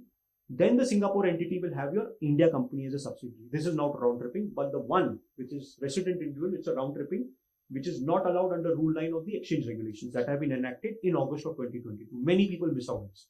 We've seen many clients come to us. EDs have sent notices left, right, center because of this reason. And Foreign Exchange Management Act, mind you, doesn't have a time barring period. Like in income tax, we have a block assessment period of 10 years beyond a threshold. यहाँ पे time barring है ही नहीं. Including the likes of Binny Bansal and Sachin Bansal of Flipkart, they are facing notices from ED and FEMA. They've been litigating that for ages. They filed a writ petition with Karnataka High Court. Unfortunately, Karnataka High Court struck it down saying, boss, there is no limitation of law under foreign exchange. People can investigate you. You please cooperate on whatever is being submitted.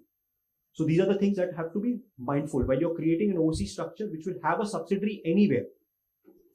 Created through an LLP structure, not individually. Be mindful of that. Otherwise, you're going to get into trouble. Other exceptions that are allowed, if you are holding the shares in the foreign entity through your overseas fund, like supposing I'm in India, but supposing I was in US for about 10 years and I have a foreign bank account and I'm setting up the Singapore entity using my foreign bank account, this law doesn't apply to me. I can hold the shares directly because I'm using my overseas funds. But that also, the overseas fund has to be earned income, which means I have to be a non-resident in that year. I earned it. That's why it's outside the purview of the exchange regulation. Otherwise, the exchange regulation, so be mindful wherever you're creating, be it US, be it Singapore, be it UAE, round tripping is a big issue. Many people miss out on this. One more thing, one more watch out. While I said you can incorporate a Singapore entity sitting in India, there are a lot of websites who do that. There's a website by the name sleek.com, sleek.com. You can incorporate an entity from here by paying just 4,000 Singapore dollars. You'll get an annual package for compliances, taxes, accounting, incorporation, everything. Local director, company secretary. They'll give you everything in 4,000 Singapore dollars. But if you use your Indian credit card to pay for those, it's non-compliant. It is prohibited under the exchange regulation because credit cards can be used only for current account transaction, not for capital account transaction. Paying for setting up a foreign entity using a credit card is prohibitive in nature. If anybody is doing that, it's a problem. It's again a breach of the exchange regulation. So lot many times people are saying that are you online available, why your charges are more than them. Your response to that would be that website, you cannot pay for that through credit card. That website doesn't allow you a credit, which means you'll have to pay them upfront, then only they'll incorporate. That website doesn't advise you on the foreign exchange guideline, what is ODI, what is this round tripping. It doesn't advise you on transfer pricing. It doesn't advise you on what is your international model that you're supposed to build up. So there are many things that a website in Singapore will miss out, while an Indian CV will never miss out. Thanks to our Indian government of having this exchange regulation, which gives us a lot of. Okay. So be just mindful that if there is an overall structure that anybody is creating, you have to follow these rules. ODI has limitations. Many times people create an entity which are outside, like UAE, many common mistakes that people make. They create an entity which is into real estate. Real estate, financial services is into the negative list. Exchange regulation doesn't allow you that. There are separate nuances for that. If you want to buy a house in Singapore, you want to buy a house in Singapore or UAE, you can do it individually, not through a company structure. Because if you're into real estate, it is negative. RBI doesn't allow under the exchange regulation for you to hold real estate through an entity structure, which means that you'll have to go through the mundane LRS process. Okay, LRS has the $250,000 per year. There is TCS and all those things will apply. Okay. So don't do a company which is prohibited in nature. There are 3 sectors which the government doesn't allow: banking, financial services, gambling, and real estate, which are prohibited in nature as far exchange regulation outbound is concerned. Okay, place of effective management. I'll not spend much time, but critical. How it takes place: if your overseas entity is being completely managed from India, which means the overseas entity is just a shell entity. Like you've created a UAE arm that is not having any employee, not having any office. It's just a virtual office that you've set up. Singapore, you've done the same thing. US, you've done the same thing. And you have turnover which is more than 50 crore rupees, which is $6 million. If you're exceeding that, India government will say, boss, your overseas entity is taxable in India because it's effectively managed from India. A lot of people do this. They create overseas arms without hiring and a shell entity. This rule will bite you. CBDT is given relief in 2017. Now, whether this relief will be available or not, we don't know because it's an internal circular. Now, the internal circulars, whether binding or not on assessees is a question. So the officer may take a diverse view, even without it. Though the 50 crore threshold is an internal memo, somebody can say that it's not written in the law, it's an internal circular. It applies to me, not to you. It becomes a problem. So be mindful if overseas structures are being created by clients which are shell entities. This is a bad law, and that becomes a problem. So which means you have to create substance. What it means is ensure that if you're creating overseas structure and your clients are having profits and they're parking it there, have a local director. Apart from that, keep traveling, show the meetings out there, show that business decisions are being taken from there. It's not a shell company. Do some hiring. It's very important. Otherwise, you'll fall into this trap and you'll pay taxes on those profits. And unfortunately, you will be taxed as a foreign company. And a foreign company tax rate is 42%, which means instead of bachana, you will give more taxes. You're not saving taxes, you're actually leaking in taxes. So be mindful of a place of effective management, POEM. Okay, annual compliances. Then I'll come to the comparison. The last slide after this is the comparison between 3 geographies. Annual compliances, you have the ACRA filing. Just like we have the ROC filing in India, we file the ROC return, we file AOC 4, we file MGT 7, director's report. You have to file the financial statements with ACRA. This requires XBRL. What XBRL we have in India is very similar to what XBRL they have implemented in Singapore. You'll have to file XBRL. You'll have to prepare the financials as per the Singapore GAAP, which is SFRS, which is equivalent to what Ind AS is, and do the disclosures accordingly. Audit is not mandatory unless you cross the threshold. Now, there are 3 thresholds. If you cross any 2, you'll have to get the audit done. And this is at the group level. Okay, not just at the subsidiary level, which means if there is an India company which is incorporating a subsidiary in Singapore, but the holding company also exceeds this threshold on consolidated basis, the Singapore account has to be audited. Now, what are those limits? Those limits are consolidated turnover of more than 10 million Singapore dollars, consolidated asset value of more than $10 million, and a headcount of more than 50. Now, if you breach any 2, audit is mandatory, and not just at the Singapore level, but even at the group level. Like if India is the parent, if India is meeting these thresholds, Singapore entity, even with no operations, will have an audit mandatory. And the audit will be by a local CA firm in Singapore. Otherwise, the threshold is very high. Like normal companies, maybe this may not apply, which means audit is not a big practice out there because threshold was $10 million. India government is also thinking in some directions कि भाई threshold लेके आएंगे. अब वो देखेंगे वो कब लाएंगे, but right now it's not the take. But globally this is there. US में audit नहीं है. US में there is no audit unless you voluntarily want to do it or it's a listed entity. There is no audit. UAE also, audit is required if you're in the free zones. Mainland mein audit is not mandatory unless you're taking a bank loan or there is an investor on your cap table who's insisting on an audit. Singapore, there are thresholds. If you meet that threshold, then audit requirement.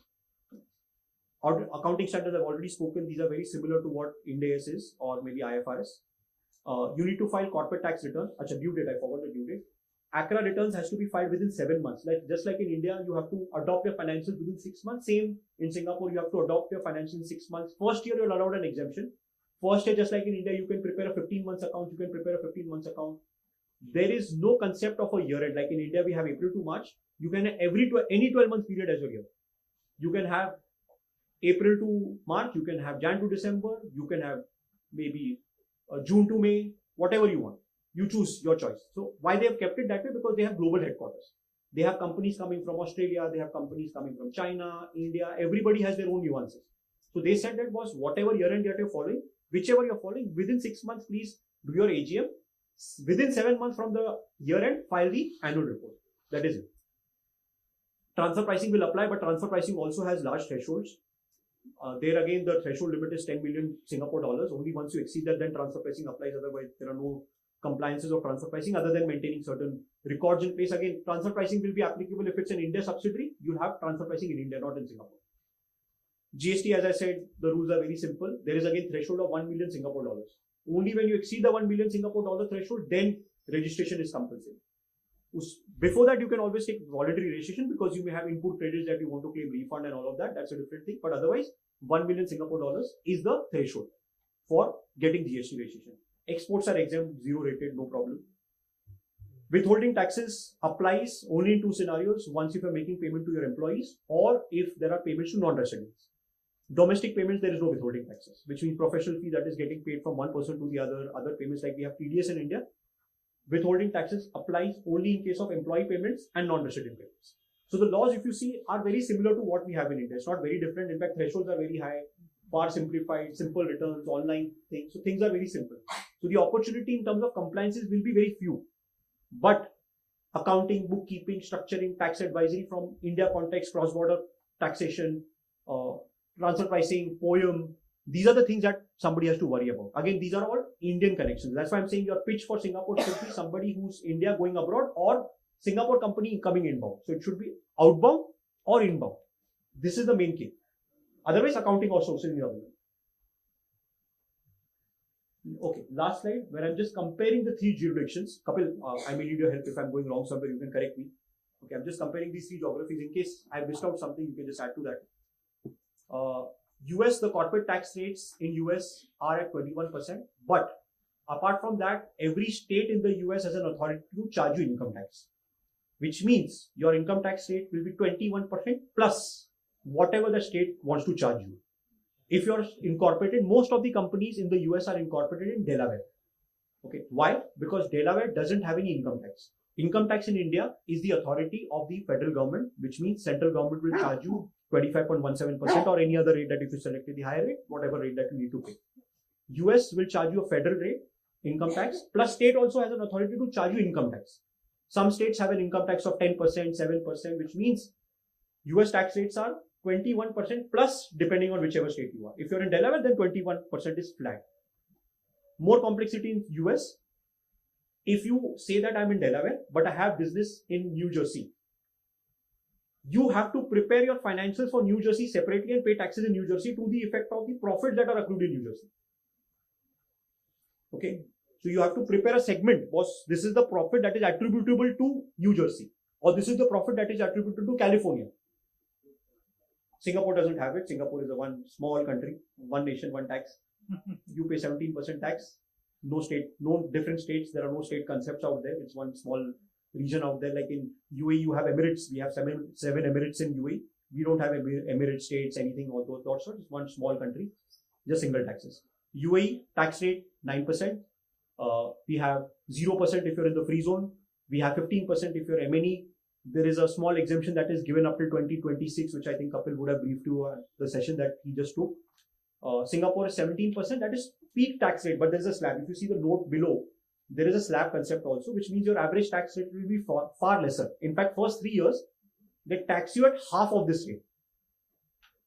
They will tax you at 8.5% for the first 3 years. ongoing basis, your maximum tax rate will be 17%. Capital gains is taxable in US. However, it is exempt both in Dubai and Singapore. Dividend is taxable in US. Singapore, again, both are exempt. Local director is not required in US at all. What you require in the UAE is if you're doing a mainland entity, maybe you need a sponsor or you need a local partner. If you're free zone, nothing required. Singapore, you need one local director. If you migrate to UAE by taking an EP, you don't need a local director because you yourself have an EP. Okay, so if your client is migrating out there, maybe the local director requirement goes up. Secretary is not required in Dubai, but required in Singapore, but you need a registered agent in US. Okay, registered agent is, I think, very nominal. The fee that you pay for a registered agent in US is $50 to maybe $100. It's not much.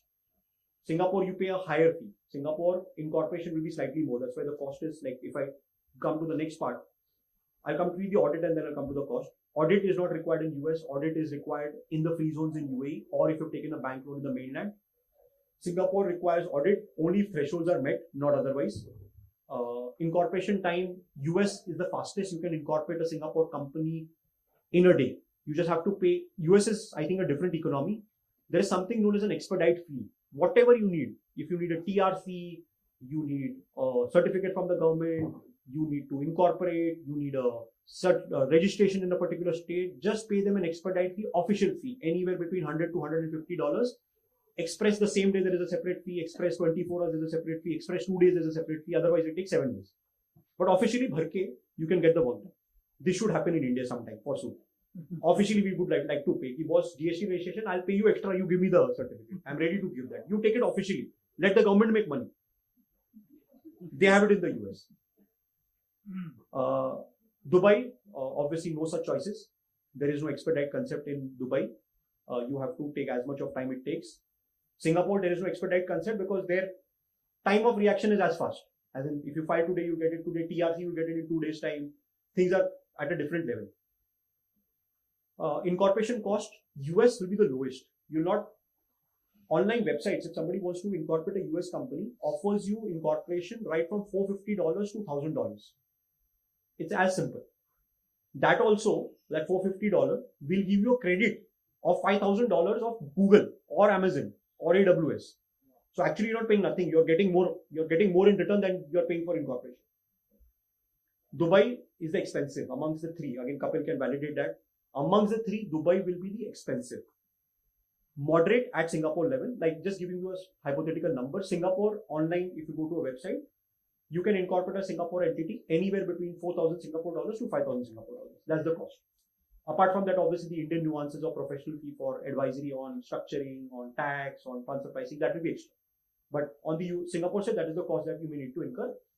Considering that you may need a local director, a company secretary, and a virtual office, all of that cost. Recurring cost, US will be the lowest.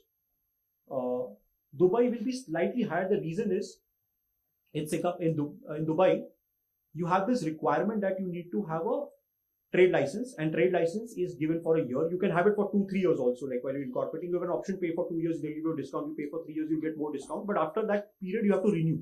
And whenever you renew, there is a fee. If somebody said that Dubai was a tax haven, it is not, because वो बहुत ही fee लेते हैं आपसे, visa में fee लेते हैं, incorporation में fee लेते हैं, trade license में fee लेते हैं. आप रोड पे जाओगे, आपको पता नहीं लगेगा, आपको टोल लग गया. There's something known as a Salik. आप रोड पे चल रहे हो और ऊपर एक ऐसा बार है, आपको लगा लाल करके सालिक लिखा है वहां पे, and they're charging you a toll, and you're just paying for that, and you're crossing and just paying for that. Same thing in Singapore. There's a road tax which is very high because they want people to travel by metro. Buying a car in Singapore is the most expensive thing that you can do in the world, because what they do, they charge you a car in India, like Hyundai Santro की बात करते हैं, Creta की बात करते हैं. Creta in India will cost around 16 lakhs rupees on road with taxes, GST, VST सब मिला. Dubai, it will cost you 6 lakhs rupees. Okay, it's not charging you GST at 16% or 45% and road taxes, ये वो सब नहीं. 6 लाख में आपको उधर Creta आ जाएगी. Same Creta in Singapore will cost you 50 lakhs rupees. Why? Because उनका GST तो कम है, but you need a license to buy a car. Okay. Then you need a driving license. We have to renew every year. Then you have to pay parking, which you have to buy because वो parking readily available नहीं. So all of this cost goes up to super high. So these costs are different at that level. So people don't own a car in Singapore. They travel by regular metro. Why they're making it difficult for people? They want people to use public transport because the public transport is at that level. Taxation on offshore profit. There is no taxation on offshore profit for Dubai and Singapore, but US has something which is known as the guilty tax. Now that's a very complex thing. If any country is charging you lesser than 15%, they have something known as an SAR. Like in India, we have GAR. Similar to that, Singapore, US has a provision. Under that, they have implemented guilty, which means any country that is charging you less than that, US government will recover 10% from you. And the reason they came up with this was an interesting presentation that we went through. Effective tax rate. This is somewhere in 2019. What could be the effective tax rate of, say, Amazon? Like anybody, guess. Effective tax rate in 2019. Now it's more, but in 2019, how much would it be? Effective tax rate globally. It's profit making. It's obviously high net worth. It's the highest traded share in, I think, global. Kitna रहेगा average tax rate? Just guess. नहीं 3-4 बहुत ज़्यादा हो गया. 2 भी थोड़ा ज़्यादा हो गया. It was 1%. Okay. Starbucks average tax rate 4.5%.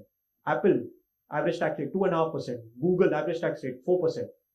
This is what US was facing because they had all these heavens that they had created somewhere in Bermuda, somewhere in Netherlands, somewhere in Dutch. They have these fancy terminologies also. It's a very tax fancy term which is known as double Irish Dutch sandwich. It's a structure. Double Irish Dutch sandwich. It looks like a dish. But it's a tax planning that if you are holding companies in Netherlands and you have a Dutch entity and there's Ireland, how do you structure this where your tax rate is 0? Where those countries are actually taxing at 12.5%, their average tax rate is 12.5%. But because of the structuring that you've done, the holding that you've done, you actually pay 0 taxes. So these was what the MNCs were doing. That is why US thought about it of having a different tax. That is why they have this guilty tax, which is not there anywhere. Now, how this Singapore comes into play? Now, I'll tell you a classic example. I had a client in Dubai. Now, there are a lot of, Kapil would have mentioned that, a lot of Indian founders are wanting to move to Singapore, UAE, physically. Reason being, यहाँ पे अपने इधर वो HNIs को high tax लगता है, like we charge around 42.17%. People don't want to pay that. For that one reason, people are actually going there. Popular people who have gone there, and you can meet them regularly. Robin Uthappa, he's in. Again, why I'm starting with cricket because India has won the World Cup. So Robin Uthappa has moved to Dubai. Chetan Bhagat, he's in Dubai. Sukhwinder Singh, he's in Dubai. All these prominent people. Shan also has got the golden visa. Like UAE allows golden visa people to move out there. I know a lot of few clients who are engineers and are going to Dubai and staying there. A lot of Indian diasporas, all moving to Dubai. Saving taxes, boss, doesn't make a difference. 42% bharne se acha you pay some rental out there and stay a better life in UAE in terms of full security, no issues, all of that. So people are actually going to Dubai. Now what happened? This particular client, again an Indian guy, went to Dubai, set up his office, but he has a lot of US customers and he was raising funds. Where one of the VC investors has a requirement that obviously they invest only in specific countries, and problem with Dubai is that Dubai doesn't have an investor protection law as of date. They may have something in DIFC for the moment, but in the regular DMCC and other things, they don't have investor protection laws, which means a startup cannot raise funds in Dubai. They have to go outside to have their parent structure. Where do they have their parent? If they have a parent in US, where the US VC is there, and a subsidiary in Dubai, which is tax-free and tax-exempt, you'll get stuck in the guilty tax. It is not a good structure. But if you have your parent in Singapore and a subsidiary in Dubai, where the VC is okay investing in Singapore, you're fine. So somewhere, a combination of all of this can work well for you, depending on the structure that you're advising a client, depending on the need. So that is why these things are very important. Where is the guilty tax? What are those regulations? Knowing those nuances, what does those countries require us to do? Then you can structure it well. And that is why we're taking these 3 countries as an example, because we've seen some interplay between these 3 countries. Okay. Move to the next one. Time required to open a bank account. UAE is the maximum 3 to 4 months I put out here. Maybe couple, if you know some banker, let me know. We've been struggling to open a bank account in UAE. US, you can open a bank account in 2 to 3 days. Okay. It's all online. You can go online to mercury.com or maybe td.com or SVB. They'll open an account for you. It's seamless. Singapore, you take around 15 to 20 working days with some back and forth. some Indian banker connection like the three ones that I mentioned, or you go for the online options that are there. Do you require a visit to open a bank account? You don't require a visit for US, you don't require a visit to Singapore for opening a bank account, but certainly you require a visit for opening a bank account in Dubai. Reason: Dubai opens a bank account only if you have a EID, which is an Emirates ID. And you get an Emirates ID only if you have a visa. Okay. So you need a visa first, then you need an EID, then you need to travel, open a bank account, and then come back. You need at least 2 visits to Dubai. Otherwise, maybe for setting up, signing some documents, when your visa is getting done. So maybe you can have a stay, which is, and you can do fast track. UAE also, there are options that if you want to do your medical and all these fast track, there is an additional fee for that you can do for sure. Roughly your stay will be there if you want to just go a single day and you want to incorporate at least 7 to 8 working days is what you should plan. That you should go there and then stay and then come back. How do you get a visa in UAE is very different. UAE, you get a visa by having number of the area that you're taking on rent. Like if I want to hire a person and I want to give him a work visa that he wants to work there, 120 square feet is what I need per person. Only that I get a visa, which means they're actually selling the space for me to get a visa and employ people out there. So rental बढ़ा रहे हैं अपना वहाँ पे, exactly वही है, that is what UAE does. Singapore, nothing like that. You can obviously no required to have an EID and all of these things. And the problem with having an EID in UAE, again, these are just comparisons that I'm doing. I'm not telling you to do go one or not the other. I'm just comparing in terms of what happens. UAE, when you have an EID and a visa, you will have to travel to UAE every 180 days. You can't stay outside UAE for beyond 180 days. So which means every 6 months, I had a visa in UAE. I was traveling every 6 months, going there and coming back. Just for 2 days, I'll meet some clients and I'll come back. You can obviously change the immigration also. Like obviously you enter and then take a return flight the same day. But while I'm going there, I'm spending so much, I would rather meet some people. So you need to go there and do that. US and Singapore, there are no such requirements. You don't have to go, but place of effective management is something that will force you to do that. If you're having turnover thresholds, which is beyond a limit. So though it is not mandatory, it will be a good idea to do this because of place of effective management. Okay. I think I'm done with my slides. 1 or 2 things that I wanted to mention before obviously the opportunities that are there for CAs. We took 3 geographies out here, but there are many more. Like Chitesa rightly mentioned, there are many more opportunities for Indian CAs who can render services cross-border. Because once you start getting into these things, we started with UAE first, then went to US, then went to Singapore.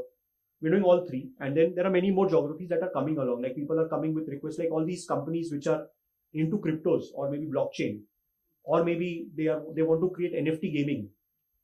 India is becoming a difficult geography. UAE has a very good regime. WAFA is what they have implemented, so you can get a license out there. Singapore has a regulation around blockchain, but there are a lot of companies in the gaming zone that they're looking at presence, and countries like say BVI is coming up well.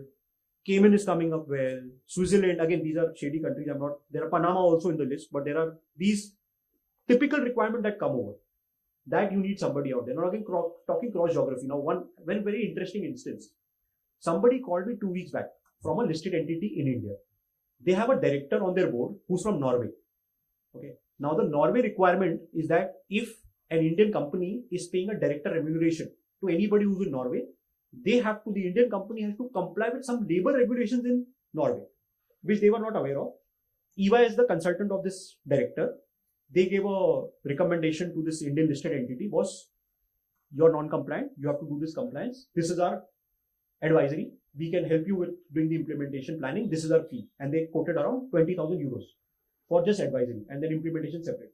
This guy felt, boss, I'm not going to pay.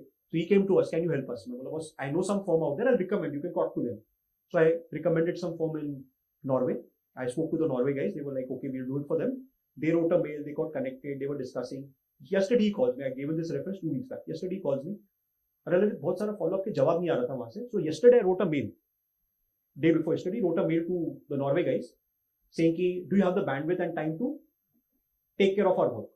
The Norway guys replied, and yesterday was 4th July. Okay. The Norway guys replied, let's get on a call. Let me know if you're free on 30th of July. Okay. 4th July, he's asking for a call on 30th of July. Reason, they have a long vacation in July. It's a break. Scandinavian countries work 4 days a week.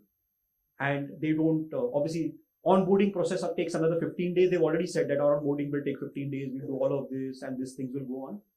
Which means the flexibility that an Indian firm has to offer today. Anybody in this room, can you imagine telling a client, boss, you're calling me on 4th and I'll answer on 30th? Can we do that? We can't do that, right? We'll never do that. We'll never think of doing that, right? We'll lose the client for all you know. Either we'll say we don't have bandwidth and time, you go to somebody else. Or we'll say, यार कल बात करते हैं. और उसके पहले तो उसका WhatsApp पे क्वेश्चन भी आ जाएगा. ठीक है? And वो दूसरे से बात भी कर लिया रहेगा, उसमें 2-3 ऑप्शंस भी देगा. सर इसमें से बता दो मुझे. Because he's already read on Google, AI में chat GPT में कुछ पूछ लिया है, कोई दूसरे सीए को पूछ लिया और हमसे वो वैलिडेट कर रहा है कि हमारा टेस्ट ले रहा है, को हम सही बोल रहे हैं. So we are used to such things. But those countries, the people are different, the ethnicity, and that is why many times, why those people should fear in terms of their jobs going off, not because of AI, because I see AI. I think I'll end my session. Thank you.